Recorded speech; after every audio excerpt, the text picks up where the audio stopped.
Alright class, welcome back to the underrated anime classroom, to where we talk about underrated anime that nobody talks about. And to start today off, can somebody tell me what this is? If you said a coffin, you're right, but that's not the answer that I'm looking for. Now, if you answered a giant ass gun case that literally is holding this big ass gun that is capable of doing this,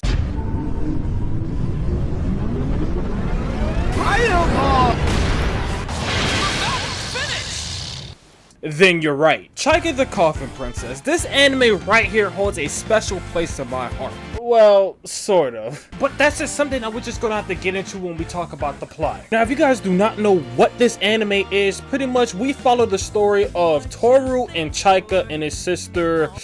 I forgot her name. God damn. Akare. Her name is Akare. My fault. I'm probably saying that shit wrong, but fuck it, we ball. Pretty much their whole story is trying to find these pieces that Chaika is looking for. I think it's like the pieces for father or something, but I don't want to get too much into it. Just know that they're looking for these certain type of items. Now, I'm trying to keep it vague because I want to kind of talk a bit more about this when we get into the plot. For right now, let's get into the anime openings. Now, getting into the first anime opening, but we're starting off really good. We're starting off really good because the visuals to this is actually really good, especially for, like, you know, around the time that this got released, which is, I think, was 2014. Like, there's not much that I can, like, you know, say about this anime opening. Like, you know, you got the characters getting shown off, you got them running, you know, swinging their swords and all this other crap, and with the song that goes with it too, yeah, this shit's a banger. For the visuals, I would give it a good 6.5, and for the song, I'll give it a 6.8. B+. Now, for the second anime opening, to be honest with you, I would just say that this is just an updated version of, like, the first anime opening. It's like a hot fix, because it still has, like, you know, the stuff from opening 1 to where they're just showing off the characters, they're hitting their pose and stuff, and the song playing in the background. Now, the reason I would, like, give this one, like, a better visual grade is because they're showing a bit more in this opening. And the song that's playing in the background, it kind of sounds similar to the first one, so I guess you can, like, you know, keep the same grade of the song. I know it's the same person that sung it, but, you know, it's the same style of song, so, you know, same grade. Now, since there's only 2 anime openings, the way I'm gonna do this is I choose the first opening over the second opening. So now we're gonna get into the ending songs, and to be honest with you, the very first ending song, I'm sorry to say, I'm outright gonna say it, you get a D. The song carried the hell out of this ending. Like, look at these visuals. Look at these visuals. What do you see here? If you said nothing, you get extra credit because I don't see nothing in this. You would have got an F if the song didn't carry. That's all I'm gonna say. And I couldn't find the second anime ending song, so I mean, we kind of can't rank it because I couldn't find it. But I listened to the song and the song is fire. But we kind of don't got any visuals, so I can't give it a proper grade. So moving on. Now we're gonna get into a little bit talking about the plot, and if you guys remember what I said in the beginning, how this anime is, like, it has a special place in my heart, but kind of. Here's what we're gonna be talking about, that kind of, and we're gonna be talking about the mangas. So I hope you guys brought your textbooks because shit, I mean, I brought mine, and I'm not even lying. So to just start off by talking about, like, the manga and stuff, this manga only has 5 volumes. I'm like, that's the one thing that I say, bro, like, it can't have the special place in my heart. It only has 5 volumes. So with it only having 5 volumes and this anime having 2 seasons, I'm pretty sure you guys can put 2 to 2 together. I'm not a math teacher or anything, but it should be adding up. But what I'm pretty much saying is that the anime went anime only, like, after episode 3. Yes, 3! Now, does that stop this from being, like, a good anime? No, because in my opinion, the whole anime only, before I even started, like, getting the mangas and stuff, I watched the full anime and I really enjoyed it. Me, traveler! But when you watch this for the first time and not read the manga, you're going to have the realization of, damn, I kind of feel like something's missing. And let me tell you, you are not mistaken, because they skipped out on a lot of stuff in the manga. For example, when we go into episode 1, the very first thing that we see is Actually, it's kind of not the very first thing that we see, but fuck it. The very first thing that we see is Toru meeting up with Chaika in a forest. But in the manga, we see Toru like in the village with his sister Akure, and pretty much Akure's telling him, yo, stop lazing around and like go make us some money. Granted, that's not what she said, but I pretty much just said it in verbatim. She's pretty much just talking about like how he just lays around and he doesn't really do anything, so she's telling him to just go outside and get some fresh air. And then later throughout the manga, then we meet up with Chaika and like, you know, everything else that happens throughout the episode. Like for the anime, we don't get like that crucial information about like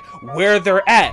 Why is he out there in the forest? How did he meet Chaika? We don't kind of get that. In the anime, they just bum rush and just say, hey, he's in the forest now. And another thing too that you will notice while watching this anime for the first time is like you're wondering like, damn, why does it seem like he's just doing this just to do it? This doesn't feel right. Like, what's his will to fight?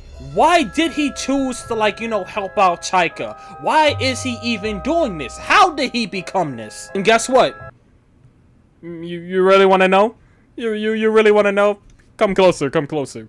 Yeah, they completely skipped out on this man's backstory. In volume 2 of the manga, we actually see like a little bit of his backstory and his sister's backstory. And to be honest with you, this shit cut deep. We ended up seeing why he ends up like, you know, becoming what he became. I think it's called like a saboteur. Why he became a saboteur. Like in the manga, in the second volume, we pretty much see like his like motherly figure, person who like raised him as a child, get murked. And the thing is about the anime, they never showed this. God damn it! You broke the rules! Why didn't they show this? This is like crucial, important information to the characters. But I guess that's what you get when you just kind of want to just go anime only and you only read 2 pages of the manga. In the 3rd episode, where we actually meet like the Dragoon Cavalier, in the manga, it was like a build up to her. Like we get to see them going around the town asking questions about like, you know, who owns this village. In the anime, what they do, they just go to like this tavern, ask these 2 people like 2 questions, and then they're like, okay, we're on go. Before we even continue, they also skip out like on crucial moments with him, his sister, and Chaika. Like you actually start seeing them like build up a bond because they have conversation and they actually talk about like a little bit of their past. Just had a fucking stroke. God damn. So right before we meet Frederica, like they pretty much keep doing my man wrong. In the manga, he was going crazy fighting these electro dogs and stuff, but in the anime, they show him taking out one and then getting electrocuted. To this day, I think they had it out for my boy. So after he gets dropped, then Frederica pulls up and pretty much just kills every last one of the dogs. I forgot to mention, like before they left the town, the people didn't even tell them like where to find Frederica. They got like the freaking plot giver guy, like this random guy who pops up throughout the anime. I feel like that this is just like a cop out, because they could have literally showed them going around the village and getting the answers on what to do, but yet he just appears. Okay, post-editing Nexus here. I reviewed over the manga and apparently he does show up, so I guess he is canon. So when they get to Frederica's mansion, here's where like, you know, shit starts to go down, and I'm like, dude, y'all could have had it if y'all just followed the manga. So when they get inside, they start to notice like, you know, certain things that just doesn't sit right. They're like, dude, there's like no food in here. How the hell does she eat? And they're also trying to like figure out where the hell is like this dragon, because this place isn't big enough to be hiding such a big ass dragon. And here's where the anime and the manga branches off again, because in the manga they're like thinking over, trying to plan out a situation to try to get the part, and Chaika doesn't want to try to like, you know, fight for it. She was like just trying to actually like be like, oh, can we just have it? Because Frederica showed them like hospitality, and Chaika's just like, oh, like I think it would be kind of mean if we just killed her. So Toru and Akira just pretty much like, you know, try to go with the plan and just, you know, try to be nice and ask for it. But alongside, they're also still wondering, where is this dragon? But in the anime, they just was just like, yo, give us that part or we're fading. Everything happens so fast, we don't even get like, you know, we don't even learn anything about Frederica. We don't get nothing. We don't learn nothing. But when they ended up fighting her, we don't even see like them doing the plan, because in the manga they were like, okay, we're just gonna poison her and then like, you know, stall out the time until the poison runs out. In the anime, you're sitting here like, why the hell did she stop? And then they're like, oh yeah, we poisoned you. We didn't even get to that!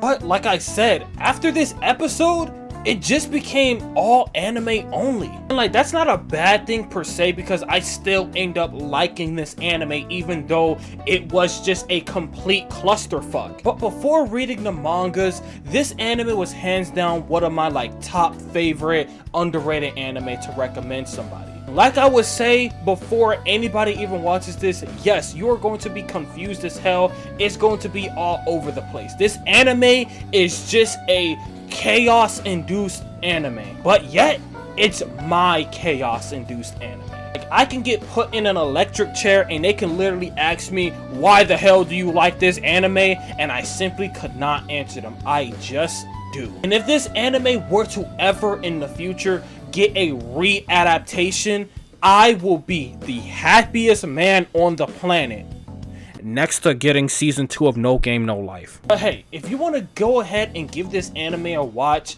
I really do recommend it. Call it your homework for tonight. But before you watch it, make sure you read up on the book so then you're not confused. And if you do end up watching it, come back to the comment section and tell me how you liked it or how confused you were. But with that being said, we're running out of time. Pack your bags. Class dismissed.